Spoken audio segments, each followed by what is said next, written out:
ഒരു ദിവസം ഉണ്ടല്ലോ, മാതാവിൻ്റെ പെരുന്നാളിൻ്റെ സമയത്ത് എൻ്റെ അപ്പയ്ക്ക് പള്ളി അലങ്കരിക്കാനുള്ള ഒരു ഉത്തരവാദിത്തം കിട്ടിയിട്ടുണ്ടായിരുന്നു.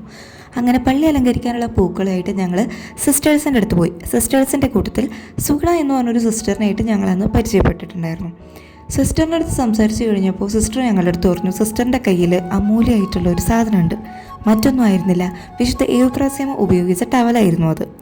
എവുപ്രാസ്യമ വയ്യാതെ കിടക്കുന്ന സമയത്ത് സിസ്റ്ററിൻ്റെ കയ്യിൽ നിന്നായിരുന്നു ടവൽ വാങ്ങിച്ച് തുടച്ചിട്ടുണ്ടായിരുന്നത്. അതാൾ അവിടെ കാത്തു സൂക്ഷിച്ചിട്ടുണ്ട്.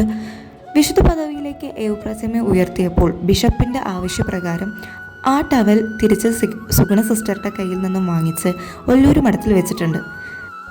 ഞങ്ങളൊരിക്കൽ ഒല്ലൂർ പോയപ്പോൾ എവുപ്രാസ്യമയുടെ മഠത്തിലും കയറിയിട്ടുണ്ടായിരുന്നു.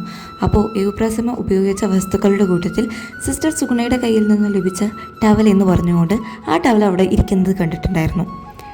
ഇതുപോലെ 1500 വിശുദ്ധരുടെ തിരുശേഷിപ്പുകൾ ഈ വരുന്ന മെയ് 25 ഞായറാഴ്ച തൃശ്ശൂർ കുന്നംകുളം ചെർളയം ഇടവകയിൽ കൊണ്ടുവരുന്നുണ്ട് പ്രദർശനത്തിന് വേണ്ടിയിട്ട്. നമുക്കെല്ലാവർക്കും തന്നെ ഈ ഓരോ വിശുദ്ധരുടെ അടുത്ത് പോകാനോ അവരുപയോഗിച്ച സാധനങ്ങൾ കാണാൻ വേണ്ടി ആ സ്ഥലങ്ങളിലേക്ക് പോകാനൊന്നും കഴിയില്ല. മറിച്ച് ഇതുപോലുള്ള തിരുശേഷിപ്പുകൾ കാണാൻ കിട്ടുന്ന അവസരങ്ങളൊന്നും നമ്മൾ പാഴാക്കരുത്. അതുകൊണ്ട് തന്നെ നിങ്ങൾ എല്ലാവരെയും മെയ് 25 ഈ ഞായറാഴ്ച ഞങ്ങളുടെ കുന്നംകുളം ഇടവകയിലേക്ക് സ്വാഗതം ചെയ്യുന്നു. ഈ അമൂല്യമായിട്ടുള്ള അവസരം ആരും പാഴാക്കരുത് കേട്ടോ. അപ്പോൾ എല്ലാവരെയും ഞാൻ ഒരിക്കൽ കൂടി ഞങ്ങളുടെ കുന്നംകുളം ഇടവകയിലേക്ക് ക്ഷണിക്കുന്നു. ഈ വരുന്ന ഞായറാഴ്ച കേട്ടോ.